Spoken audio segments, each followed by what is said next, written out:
դատավճիռ Հայաստանի Հանրապետության անունից հրապարակում է դատավճռի եզրափակիչ հատվածը դատարանը վճռեց Գևորգ Միքայել Ակաշեցի Աջապանյանին մեղավոր ճանաչել Հայաստանության քրեական օրենսգրքի 442-րդ հոդվածի 2-րդ մասով նախտածար արքում եւ որպես պատիժ նշանակել ազատազրկում 2 տարի ժամկետով բաժի սկիզբը հաշվելով հաստատի արգելանքի վերցնելու պահից Մեղադրի նկատմամբ ընտրված խափար միջոց կալանքը թողնել անփոփոխ մինչև դատավճռի օրինական ուժի մեջ մտնելը Արտավարդային փաստաթղթերը պահել վարույթի նյութերի հետ Դատավճռը կարող է բողոքարկվել վերաքննիչ քրեական դատարան դատական ակտը ստանալուց հետո 1 ամսյա ժամկետում լիստը հայտարարում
Ամոթ Աշապահյանին,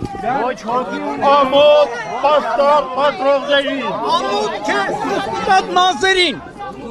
Գալխին դարկ է դետ ապարատը գալխին քթեք։ Այ հաղորդում հանցագործության մասին հենց հիմա։ Ո՞րն է հանցագործությունը։ Հոդված ասա։ Հոդված ասա։ Ես քեզ չեմ կպել ու չեմ կպնելու։ Չեմ կպնում ես, իրանք ունեմ կանոնից։ Խոսել իրանք հավատացեք, չեմ կպնելու։ Խոստանում եմ։ Ես հասկանում եմ ինձ։ Լամուկ։ Հոդված ասա, ո՞րն է հանցագործությունը։ Հոդված ասա, ոդի տղա, հոդված ասա։ Ո՞րն էր հանցագործությունը։ Աջապահյանի աջակիցը էդ կլինի, քեզանից այն կողմ չի լինի։ Ինչ պիտի ասեմ, չպիտի ասեմ որ դից ես ծագել։ Աջապահյանի շնորհքը դու ես։ Պիտի ասեմ որ դից ես ծագել։ Աջապահյանի աջակիցի բառապաշարն ես Դի դու։ ասեմ ոնց է ցակվել։ Այ, Դի ասեմ որտեղից է սերել։ Դի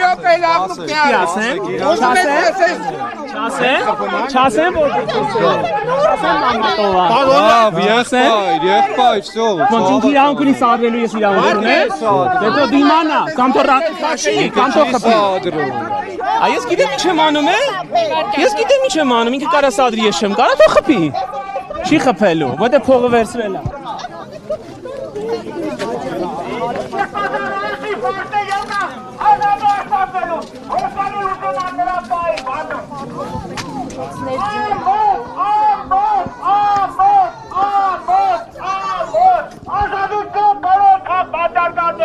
Սրբազաններին, Սավետ Կարապետյանին, Բագրատ Գալստյանյանին, Միքայել Աջապահյանին,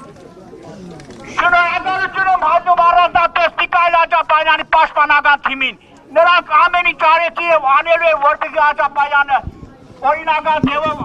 արտարացի, միայն արտարացում Հարգելի ԵՂՄ 24-ի հետևորդներ, դատարանը մեղավոր ճանաչեց Միքայել Աջապահյանին եւ տվեց 2 տարի կալանք։ Դասում այս պահին լարված մթնոլորտ է եւ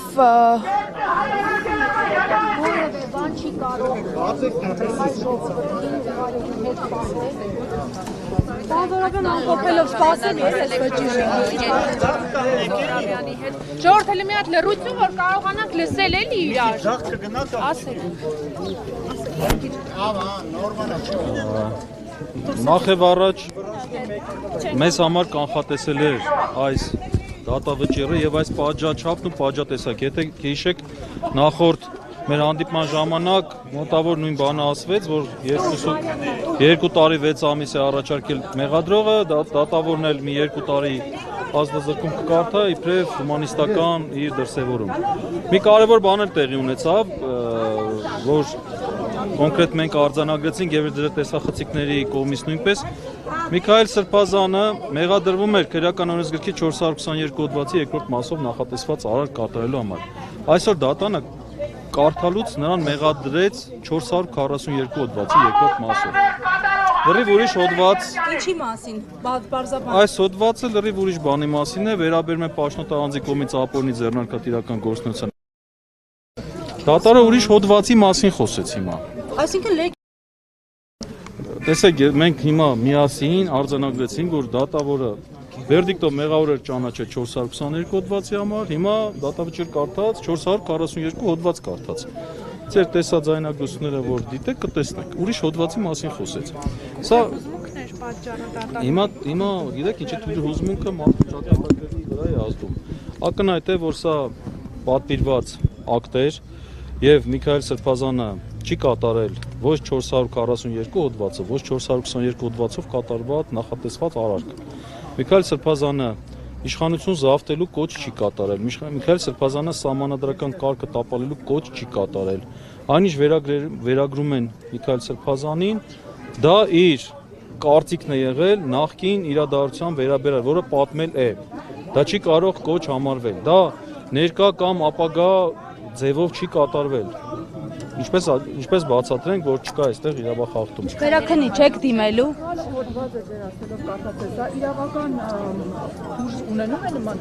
Տեսեք, հիմա չեմ ուզում առաջընկնել որոշ հուշումներ տալ դատավորին, հիմա տեսնենք։ Վերաքնի չեք դիմելու։ Այո, ավելին ասեմ, մենք արդեն ստացել ենք Վճռաբեկ դատարանի որոշումը, որով մեր բողոքը վարույթ չի ընդունել, ընդունելը մերժել է առաջի կալանքի հետ կապված եւ այդ մասով մենք նաեւ միջազգային ացան ենք դիմելու, եվրոպական դատան ենք դիմելու։ Այս դատավճիռը արդեն աշխատում ենք այդ ուղղությամբ։ Դատավճիռը անպայման բողոքարկվելու է Վերաքնի Ճատյան, Միքայել Սրբազյանը նույնպես սպասում էր այս դատավճռին, այսինքն ինքն էլ էր ակնկալում, ինքը հոգեպես պատրաստ էր, այո, ինքը ի սկզբանե տրամադրված էր, որ իր նկատմամբ քաղաքական հետապնդում է իրականացվել եւ իրականացվել։ Այսքանն, եթե հարց ունեք, խնդրեմ։ Փոփոխություն ինչու եք պայմանավորում։ Մտավախություններ ունեին, որ եթե բողոքարկեիք շատ հեշտությամբ հաղթանակի կհասնեիք, թե երկրորդ։ Չէ, եկեք թողնենք որ դատավորը պատասխանի այդ հարցին։ Իսկ ձեր պրակտիկայում շատ է լինում, երբ ասենք բաժիրը կարդալուց ուրիշ հոդված են ասում, բայց թղթի վրա պատում Իմ պրակտիկայում առաջի դեպքն է, որ arczepiskopos-ի նման անհիմն մեղադրանքով դատապարտում է։ Առաջի դեպքն է պրակտիկայում։ Պարոն Ահարոնյան, ձեր դիտարկումները լսենք, ձեզ համար էլ էր սպասելի, որովհետև